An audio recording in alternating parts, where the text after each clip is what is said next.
Hello everyone, this is Sheldon from ColourArte Art. Welcome to my channel. And I'm going to be demonstrating a pour that it was called, I made a mistake. We all do. You know, we name things and we don't know why they're named.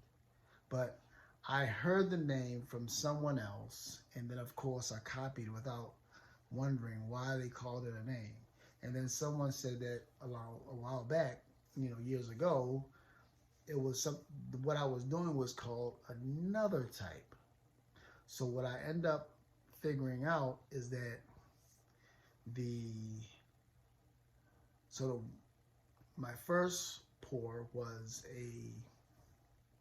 I called it a grenade.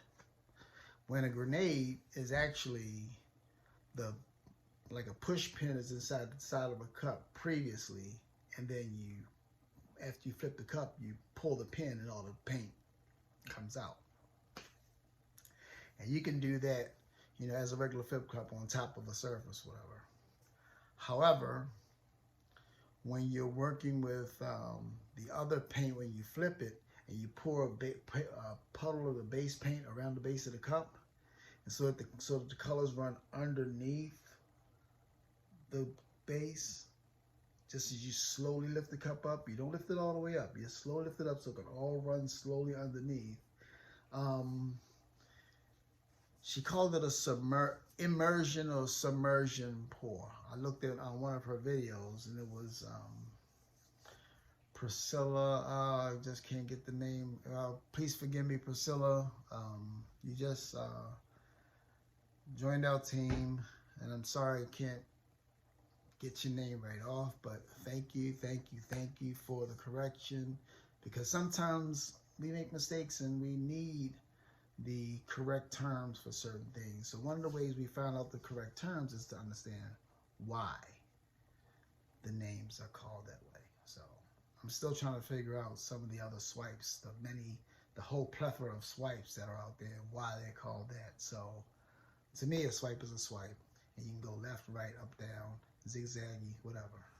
But anyway, so let me go over the colors. Oh, let me show you the pieces first, because I have them right here dry. I did this piece earlier. This was done off camera, and this has that galaxy kind of feel to it. You see up close, you got these little lines in here, like this little faint lacing, which is going to come out better once it's resined, but it almost gives the feel of like constellations and these stars and these other heavenly bodies here and all. So it gives a spacey kind of a feel to it. This little faded area here kind of reminds you of like cosmic dust. So it dried pretty well, but you see the little silicone spots that I got to clean off of it before I resin it. But that's the one I did off camera. On camera, what you're going to see tonight is this baby here. And this one has cells going like in a row like this, with this little blue fade in the background. Kind of gives you the feel of like the Milky Way or like a asteroid belt. And this little section in here kind of gives you the feel of like a nebula in outer space. And you have this little faded blue here, and some of the blue that's up here, that's the gives you the feel of the cosmic dust. So you see the spacey feel of both of them. So let me go over the colors with you, and we can get started. So the turquoise you see in there is a mixture of both Amsterdam turquoise blue and turquoise green. I put them together because I didn't want it too bright and I didn't want it too blue. So half and half, it made the perfect blue that I wanted. Titanium white, Amsterdam, is in the layers. Mayan gold by ColourArte Prizm pour. Beautiful, beautiful rich gold. I love it. And then what I did was this copper by Amsterdam was too kind of on the brown side, so I wanted to give it a reddish, more of a reddish tone. So I kind of added the Bonfire to it from ColourArte Prizm pour, and it made a really, really nice color that was also kind of creamy as well from the tube paint. Next, lastly, I did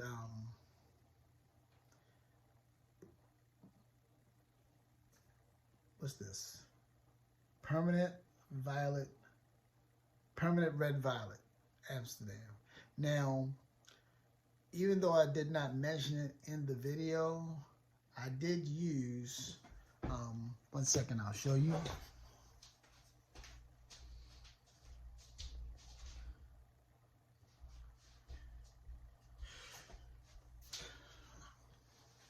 I decided last minute to get a, wanted some sparkle into it, so I added this pink carnation from the Prizm pour as well. So I added that to the permanent red violet, and it gave it a nice bright pinkish red color. So when you see this piece here, I will show you where it showed up. But you see this right in here and this up there, the little shine that it has to it is from the pink up here, from the pink carnation with the violet. So that's why the shine is there. You got some pink spots here too from that as well. So this is a wonderful, lovely piece. You can have it in any orientation you want. I like it vertical like this because it gives like a left and right feel to it. So anyway, so let me get you down for a closer look, and hope you enjoy the video. And I'm sorry, my eyes are still getting adjusted, but hope you enjoy the video, and I'll see you when I'm done. Have a good time. Bye-bye. Hello everyone, this is Sheldon from ColourArte. Welcome to my channel. I'm going to do another flip cup traveling pour. No, I'm not going to make it travel. I'm just going to kind of make it kind of bomb to the center and out. I want some cells in the negative space of the dark. So the dark color is a black, let's say Pthalo Blue that's been darkened with black. So it's a really dark, like a Prussian blue, but very dark. But it's still got the blue color to it. That's gonna be my base paint. And then my colors are turquoise, blue, and green from Amsterdam. I got a mixture of both in there. This is permanent violet from Amsterdam.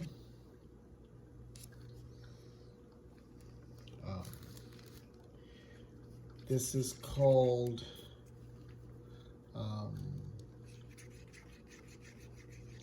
Bonfire. I mixed it with a little bit of copper to get it a different. I didn't want it quite as red, but I didn't want the copper quite so coppery, so I mixed them both. Got this nice rich color here. This is Mayan Gold. The Prizm pour colors. Mayan Gold and the Bonfire Prizm pour colors. And then titanium white. My pouring medium for this flipped cup is 1 part Floetrol, 1 part PVA glue, and 2 parts water. It's not a thick medium, so I mix it like a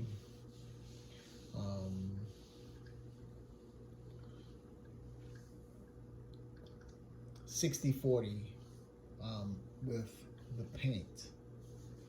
Instead of 50-50, I do it more like a 60-40 with more paint than Floetrol. Okay, then the pour medium. All right, that way it gives me a nice, it thickens a little bit, but it's not, what's the word? It's not too thin. Well, it's not too thick for the cells not to pop up.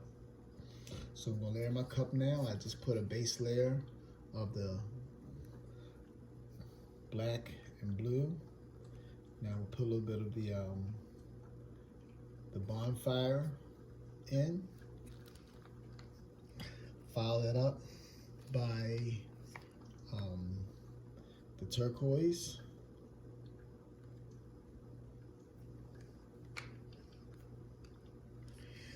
Then the gold, the Mayan gold.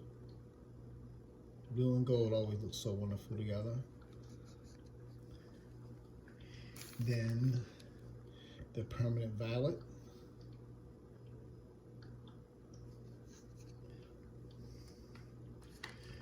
Some, oh, that's got a hair in it. I don't know where that came from.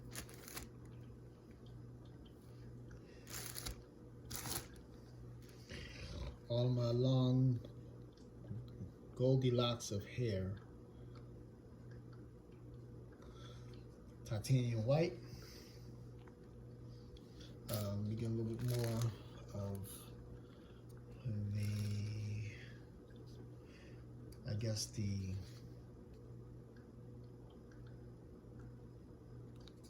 turquoise and the gold.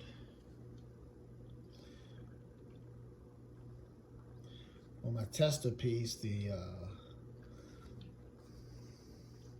gold didn't show up as much. So that's my cup there. I'll put that to the side. And then I'm going to put down my base paint.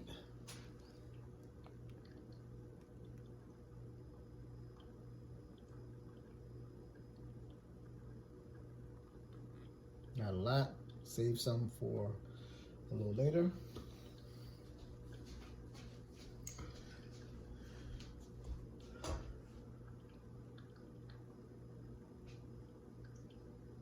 Let me get my spreader to spread it out. Actually, I can spin it to spread it.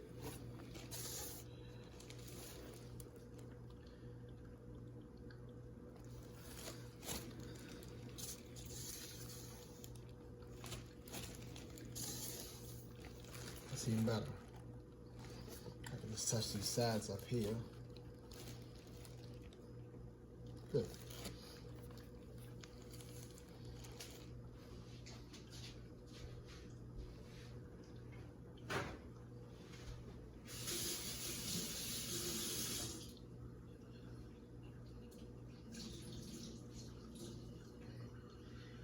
I have to dampen the cloth real quick so I can wipe my fingers off.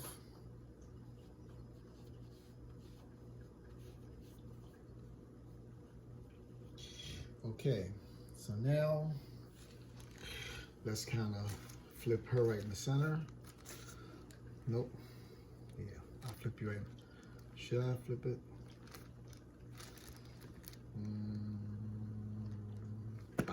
Look. Some escaped. I didn't want that to happen. So we'll see what happens since some escaped. But what I'll do is I'm going to put this border down around the edge of the cup. And yes, it'll go over the over that too.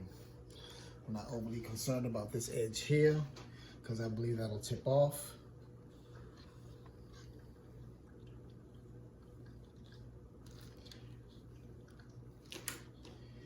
Okay, so let me get my pen, my toothpick rather, here. I'm gonna poke a hole in this. I'm gonna let the paint release. And in doing so, I'm gonna slowly lift it so the paint can run underneath. Like that. See it spreading out?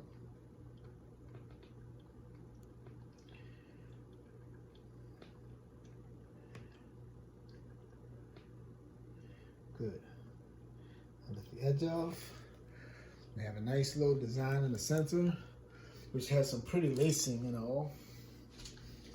And I have this little edge here that I'm going to do some tilting first. Or I can just spin it again, make it easier on me. Take it over this side a little bit. Move this way. Okay, good. And there's a little something right here. I'm gonna pick out a little lump of something that must have got into the base paint. Ooh, that's ugly. All right. So now some things are popping up here where I spread it. Let me see if I could tilt this somewhat this way to get that little edge off. Get this edge off and go back up top. All right. Now to do a little torching to see what I could wake up. I love this middle design. It's pretty cool looking. So let's see what I can torch in here.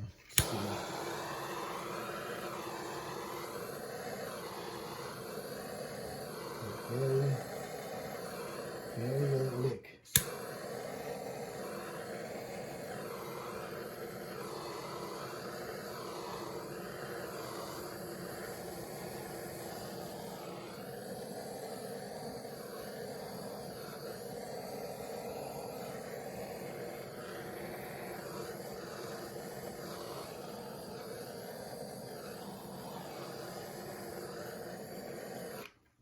All right.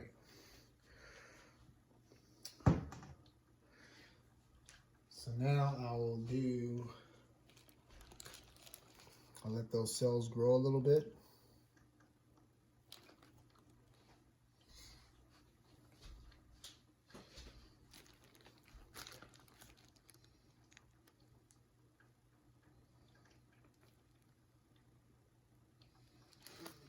And I'll tilt it.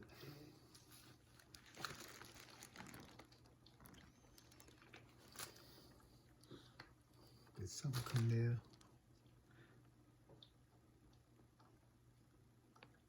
Yeah, that was a bubble. That was a bubble.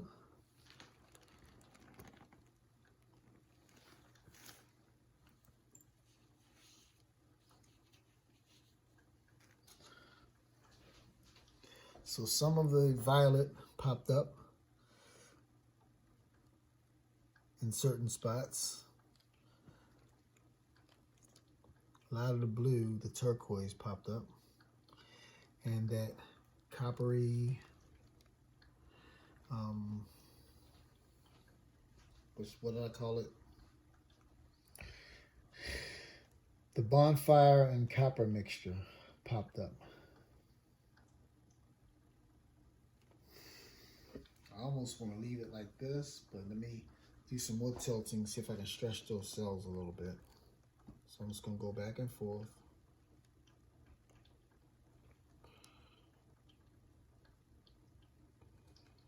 See if I can stretch it some more.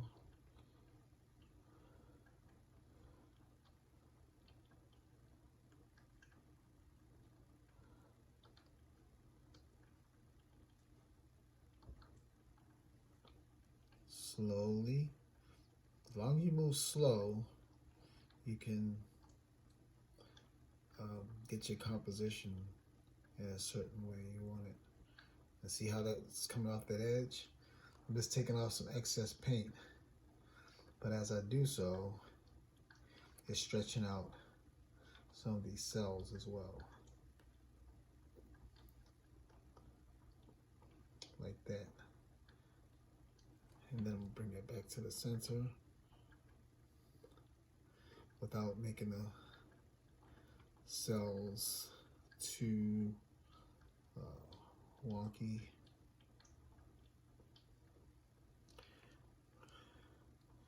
I'm sorry, but I feel like I sound like a 3-year-old when I say that. So instead of setting this back down into that paint, let's let that drip off. And I'm gonna set it on my drying part, and then I'll bring it back over. And my dear wife, she's going to cut the camera off for me while I hold this. Thank you, and I'll see you in a second. Okay, folks, this is the wet result. I have it on the table. I hope it stays level. It should. It's in a good spot.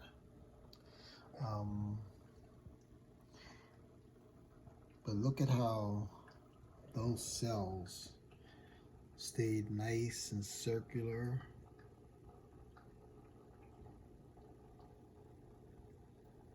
I found this center pretty interesting with a little bit of the lacing as the paints blended together. That was an interesting part there. Look at those round cells. And then a little purple haze that's underneath the this bright pink cell. It's very pretty.